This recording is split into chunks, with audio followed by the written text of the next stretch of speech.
السلام علیکم ناظرین، میں ہوں منصور علی خان. اپنے ڈیل چینل کے اوپر آپ کو خوش آمدید کہیں گے. پچھلے 12 گھنٹے کی عام ترین خبروں کے ساتھ ایک دفعہ پھر آپ کے سامنے حاضر. آپ سے درخواست چینل کو سبسکرائب کرنا مت بھولیے, بیل آئیکن پریس کیجیے. اگر آپ کو ویڈیو پسند آئے اسے لائک اور شیئر ضرور کیجیے گا. ایک تو جناب ٹی ایل پی کی واپسی ہوئی ہے, بڑی دیر کے بعد یہ واپسی ہوئی ہے. آپ جانتے ہیں کہ یہاں پہ لاہور کے پاس ایک جو واقعہ پیش آیا تھا, اس کے بعد سے ٹی ایل پی جو ہے وہ بالکل سائلنٹ ہو گئی تھی, ان کے اوپر پابندی بھی لگا دی گئی تھی.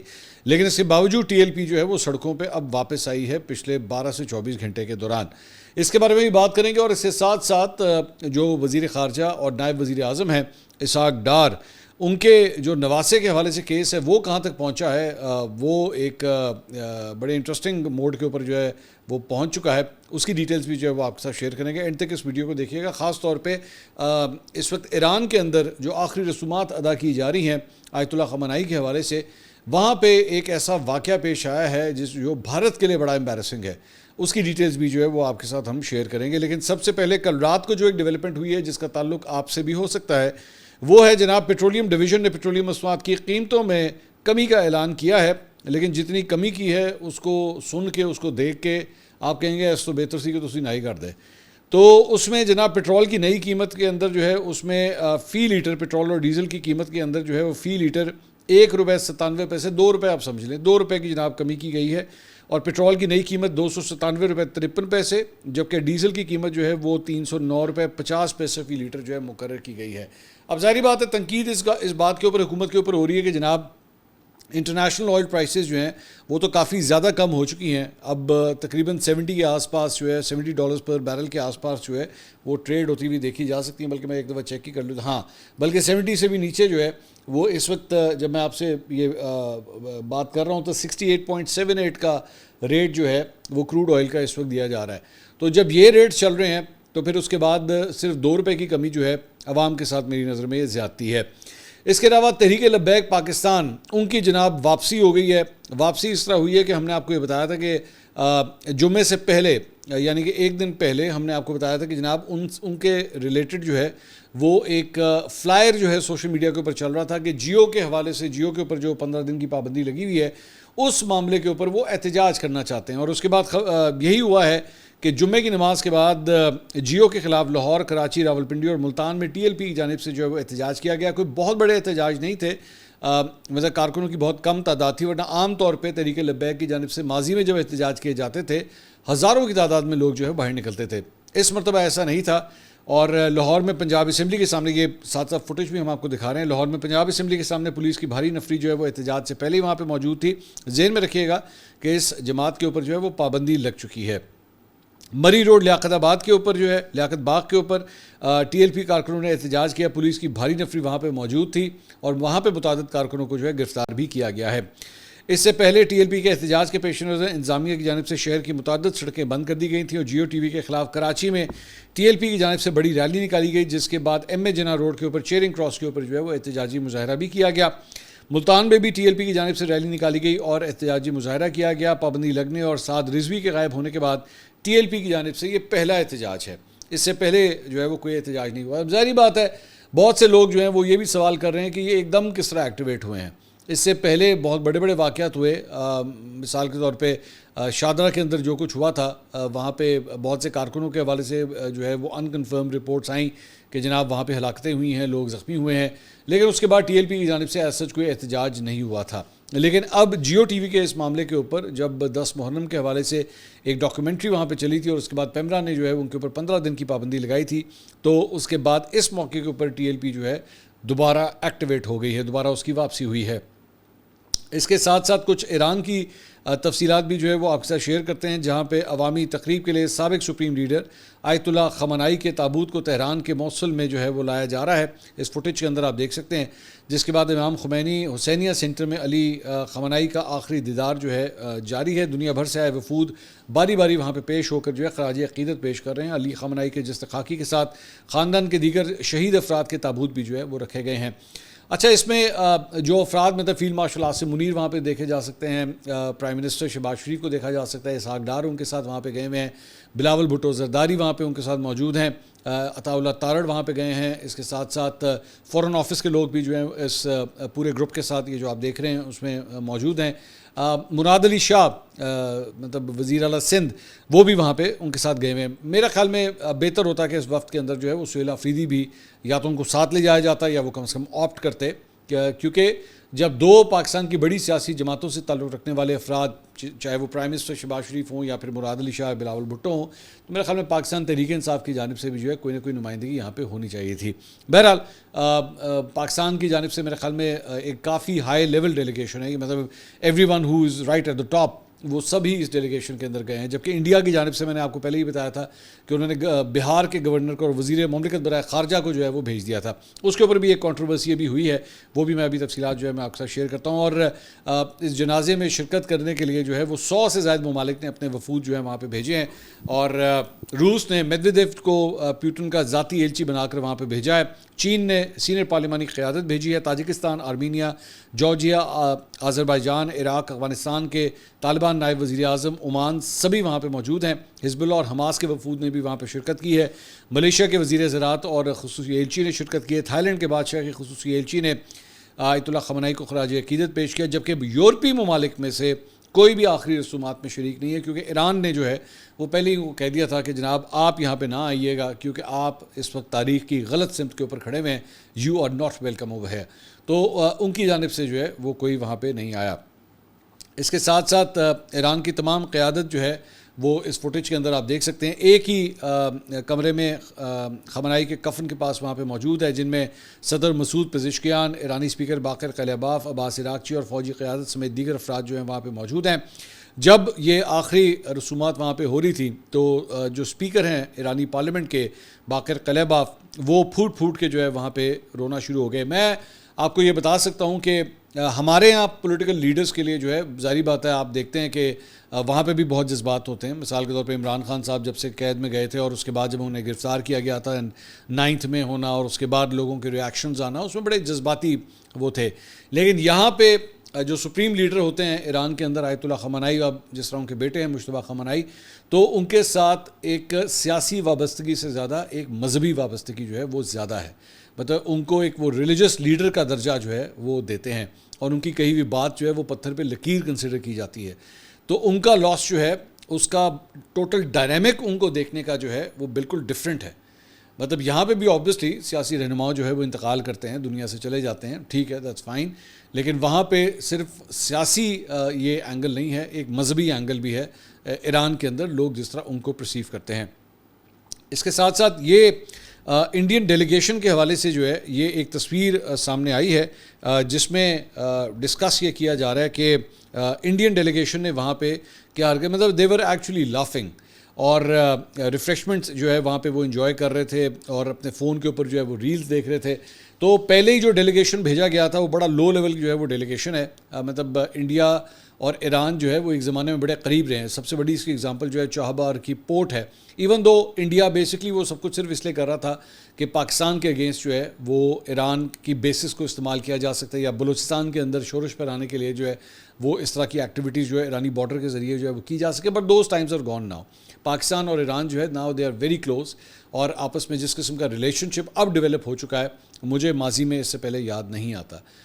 یس things have been very bad in the past, بالکل رہی ہیں, لیکن اب چیزیں جو ہے وہ بہت بہتر ہو چکی ہیں.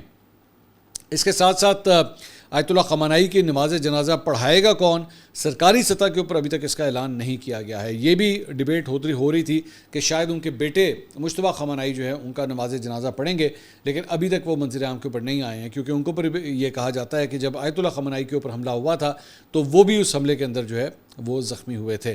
تو ایرانی وزارت خارجہ کے البتہ ذرائع کے حوالے سے جو ہے خبر چلی ہے کہ مرکزی نماز جنازہ جو ہے آیت اللہ جعفر سبجانی وہ یہ جنازہ جو ہے وہاں پہ پڑھیں گے.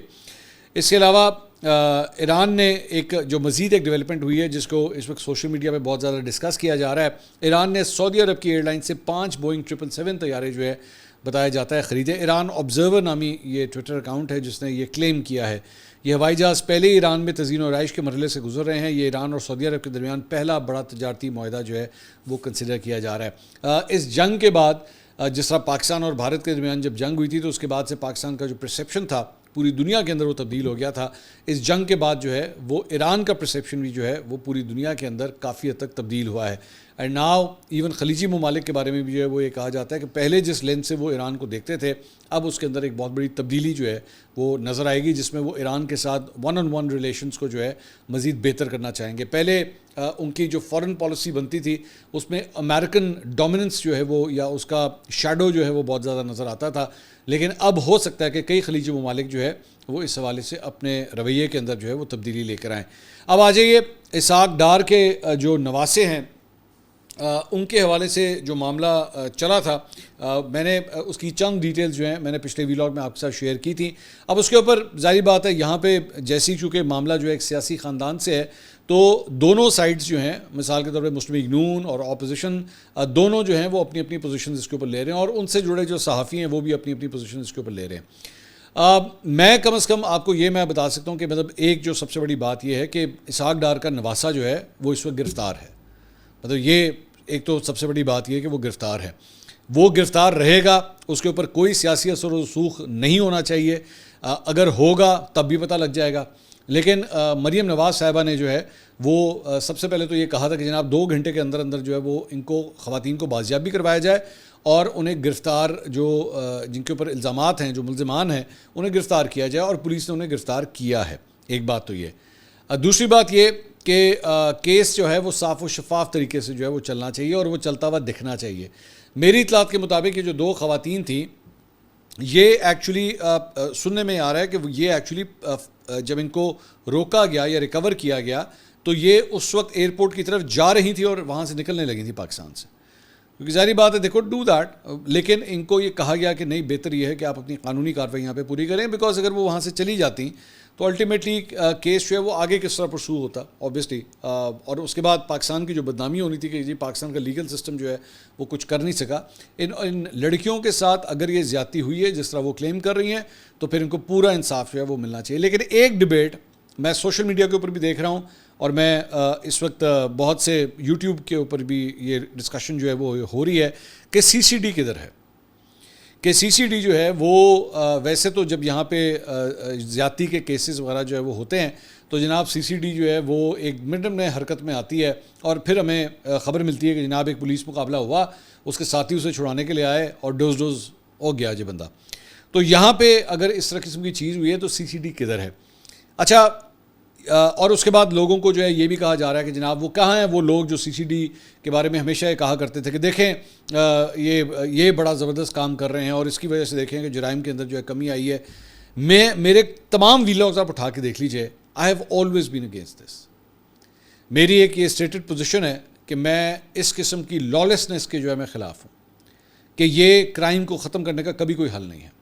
نہ اس وقت ٹھیک تھا اور نہ اب اگر آپ سی سی ڈی سے کوئی ایکشن لینے کا کہتے ہیں تو تب ٹھیک ہے. یہ ایک فنڈامنٹلی ایک غلط طریقہ کار ہے میری نظر میں, چاہے وہ اسحاق ڈار کا جو ہے وہ نواسا ہو یا کسی کا بیٹا ہو یا کسی کا نواسا ہو, irrespective of that, he should go through the legal procedure. آپ میرا کوئی ایک ویڈیو کلپ بھی نکال کے دیکھ لیجئے کہ میں نے کبھی آج تک نہیں کہا کہ جو انہوں نے گولیاں ماری ہیں تو ٹھیک کہتا ہے, never ever, because this is not the law. ہم اگر آپ نے جرم کو ختم بھی کرنا ہے نا تو اس کے لیے ایک اور جرم نہیں ہونا چاہیے. یہی فرق ہوتا ہے ایک سول سوسائٹی کے اندر اور ایک ایسی سوسائٹی کے اندر جہاں پہ لالیسنس ہوتی ہے.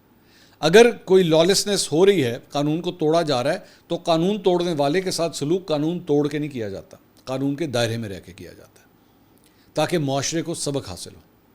معاشرے سے آپ نے جرم کو ختم کرنا, مجرم کو ختم کرنے سے جرم نہیں ختم ہوتا, یہ ذہن میں رکھیے گا. اس لیے میرے خیال میں یہ تعویل جو ہے یہ بڑی کمزور ہے. اور دوسری بات میں اسی لیے بار بار کہتا ہوں نا بھائی پہلے کیس تو انویسٹیگیٹ ہو لینے دو, پہلے ابھی تو سٹارٹ ہوا ہے.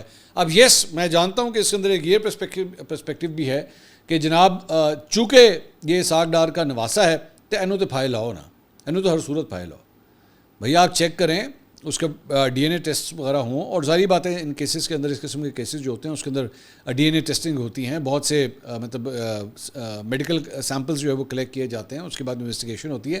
That should be very neat and clean, اس کے اندر کوئی تبدیلی نہیں ہونی چاہیے. اور وہ لڑکیاں جو کلیم کرتی ہیں, جو بات کر رہی ہیں, اگر اس کا وہ پروف جو ہے وہ دے دیتی ہیں. And even though if it's Ishaq ڈار's grandson, I don't care, اسے قانون کے کٹہرے میں کھڑا کرنا چاہیے.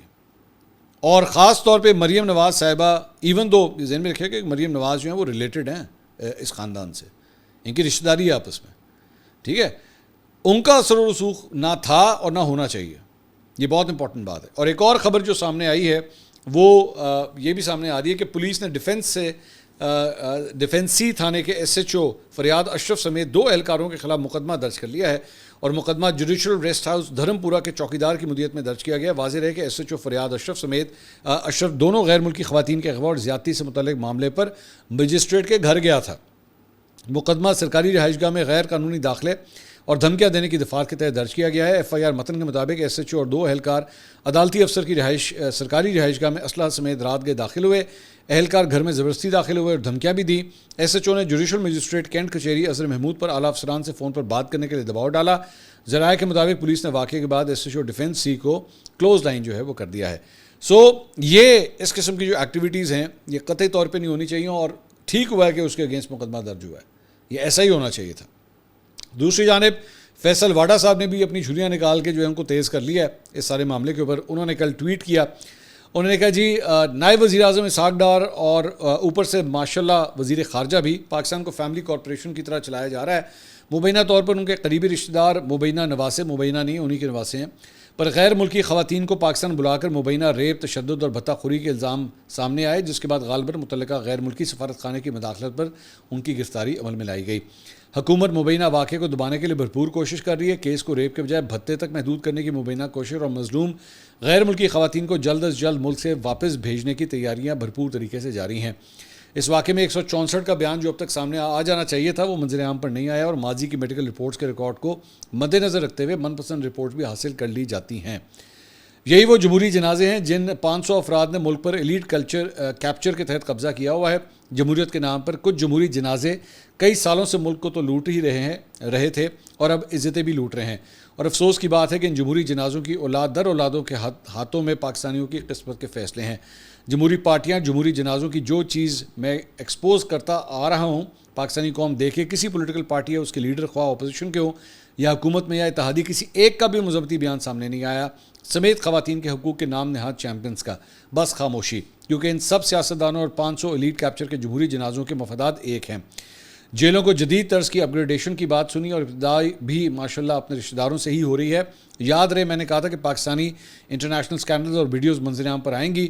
دور اندیشی کے تحت جیسے کرتوت ویسا انجام. ہمیشہ وقت سے پہلے بتا دیتا ہوں, میں نے یہ بھی کہا تھا کہ 2022 سے کوئی جمہوری لیڈر پاکستان میں بیمار نہیں ہوا. میں نے کیوں کہا تھا اس کا جواب بھی جلد دوں گا.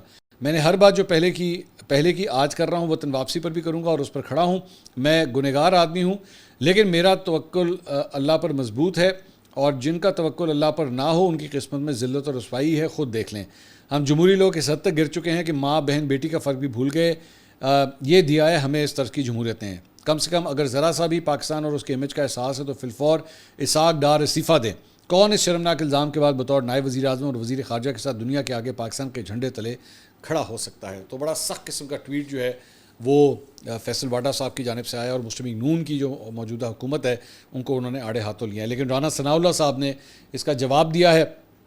انہوں نے کہا کہ غیر ملکی خواتین کے مبینہ اغوا اور جنسی زیادتی کے کیس سے متعلق گفتگو میں انہوں نے کہا میرا خیال ہے کہ اسحاق ڈار کو اس معاملے میں بالکل گفتگو نہیں کرنی چاہیے, اور جو آدمی ان سے اس معاملے پر بات کرے گا اس سے زیادہ احمق بھی کوئی نہیں ہوگا. کسی رشتہ دار کی بنیاد پر اسحاق ڈار ہو یا کوئی بھی ہو اس پر الزام نہیں لگایا جا سکتا, بلکہ جرم جس نے کیا ہے اگر وہ خدا نخواستہ پکڑا نہ جاتا تو پھر بھی ان کو مورد الزام نہیں ٹھہرایا جا سکتا. انہوں نے کہا کہ غیر ملکی خواتین کی شکایت جیسے ہی پہنچی اسی وقت مقدمہ درج ہوا اور گرفتاریاں ہوئیں. پولیس نے متاثرین کو عدالت میں پیش کیا جہاں دفعہ 164 کا بیان بھی ہو گیا ہے. عدالت انصاف دے گی. انہوں نے کہا کہ غیر ملکی خواتین کے کیس سے اسحاق ڈار کا کیا لینا دینا, یہ بات بالکل غلط ہے اور حکومت اس کیس کو دبانے کی کوشش کر رہی ہے. سینیٹر فیصل واڈا کے پاس کوئی ثبوت ہے تو وہ سامنے لے آئیں. پنجاب حکومت اس بات کو یقینی بنائے گی کہ مظلوم کو انصاف ملے. انہوں نے کہا کہ اس کیس میں مظلوم کے ساتھ ابتدائی طور پر انصاف کا مرحلہ تو پورا ہوا ہے. کیس عدالت میں چلے گا, فیصلہ میرٹ پر ہوگا. جرم ثابت ہوا تو انہیں سزا ملے گی, یہ ان کا کہنا تھا. اس کے علاوہ جناب بحریہ ٹاؤن انتظامیہ کی جانب سے جو ہے وہ پاک فوج کے سربراہ فیلڈ مارشل عاصم منیر کو ایک خط لکھا گیا ہے, اور اس خط میں لکھ کر انہوں نے اپنی قیمتی املاک کی مبینہ طور پر سستے داموں نیلامی کے خلاف مداخلت کی انہوں نے اپیل کی ہے کہ فیلڈ مارشل اس کے اندر جو ہے وہ نوٹس لیں.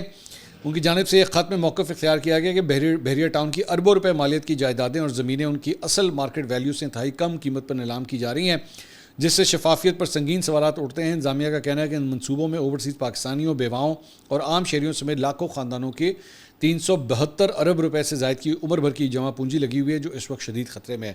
انٹرسٹنگ بات یہ ہے کہ اس لیٹر کے اوپر جو ہے وہ پرائیویٹ اینڈ کانفیڈینشیل وغیرہ کچھ لکھا ہوا ہے، لیکن پھر یہ پورے سوشل میڈیا کے اوپر رہا ہے.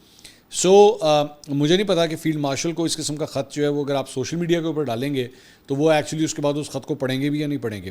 ایک دفعہ پہلے عمران خان صاحب نے بھی فیلڈ مارشل عاصم منیر کو خط لکھا تھا، لیکن بعد میں یہ پتہ لگا تھا، چند جرنلسٹ نے ان سے بات کی تھی تو انہوں نے کہا تھا کہ مجھے خط ابھی ملا نہیں ہے، اور اگر ملے گا بھی تو وہ سیدھا وزیر اعظم کے پاس جائے گا، کیونکہ مجھے جو ہے وہ ڈائریکٹلی خط نہیں لکھا جا سکتا.